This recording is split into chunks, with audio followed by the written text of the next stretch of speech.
The engine is cold. He puts his hand on it anyway. Not to feel the temperature, to feel something else entirely. A vibration, a stillness, an absence of something that should be there. His hand is a diagnostic tool, and he has been using it long enough that he trusts it more than he trusts the gauge on the dash. Most men hear a car. He hears what the car is saying. The easy explanation is that he has been doing this for years. Muscle memory, repetition. Those are the words people reach for when they want to describe something without understanding it. But that explanation does not survive, looking at him closely. The philosopher Michael Polanyi wrote that we can know more than we can tell, which, stripped of all the academic language, is just this: there is a kind of knowledge that lives entirely in the body and cannot be transferred by reading a manual. You cannot learn it from a video. You build it by being wrong about an engine often enough and close enough to the problem when you are wrong that the knowledge migrates out of your head and into your hands. That is what this man has. Not information, a different relationship to physical reality altogether. Watch him work.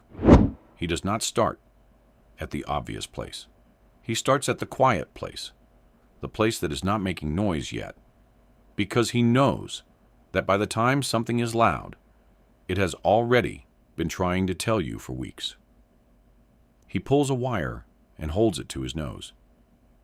He cranks the engine and does not look at it. He listens with his eyes closed for half a second, head tilted, reading frequencies the way a musician hears pitch. He taps a component with one knuckle, the way a doctor taps a chest. He rocks a hose fitting and feels for the play in it. He has a theory before he has opened anything. He is usually right. This is not intuition in the soft sense. This is pattern recognition so deep and so specific to this domain that it functions like a different sense altogether. He has touched enough cold engines, warm engines, blown engines, engines running on 3 cylinders and pretending otherwise, that the deviation from normal registers before his conscious mind has finished forming the question. The car does not deceive him, not because he is special, because he paid attention long enough and close enough that the car ran out of ways to hide things from him. Here is what most people miss about how this man thinks. He does not think about the whole car. He thinks in systems. Fuel, air, spark, pressure, flow, timing. He isolates. He narrows. He works from what he can observe toward what he cannot, eliminating possibilities with the patience of someone who knows that shortcuts in diagnosis always cost 3 times as much in repairs. He is not in a hurry. He's in a process. And somewhere in that process, he stops being a man fixing a car and becomes something harder to name. A mind completely dissolved into a problem. No separation between the thinking and the thing being thought about. I want to be honest about something before I go further, because not every man in a garage is the same. Some men are there because fixing things is the one place the noise in their head goes quiet.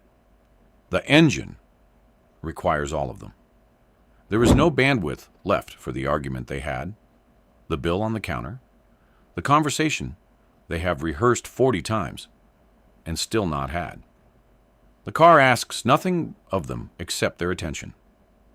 That is not the same as loving cars. That is using cars. Both men look identical from the outside. Same grease on the hands. Same hours under the hood. But one of them will stop the moment his life gets easier. The other will never stop. The man who will never stop is the man who found out early that problems do not care how you feel about them. They only care whether you understand them. He finds this clarifying in a way that most of his life is not. Relationships are complicated by feeling. Work is complicated by politics. But a misfire is a misfire. A bad ground is a bad ground. He can find it. He can fix it. He can close the hood, and the engine will either start or it will not. And either way, reality will tell him the truth, with no softening around the edges. That is what this man is chasing. More than cars, more than engines. He is chasing a domain where reality gives straight answers, where competence is visible and results are honest, where the thing you diagnosed either works or it does not, and there is no ambiguity standing between you and the outcome. He does not need the car to be seen. He does not need anyone standing in the driveway when the engine turns over. He hears it. That is enough. The sound of a thing running right when you were. The reason it was running wrong, and now you are the reason it runs right.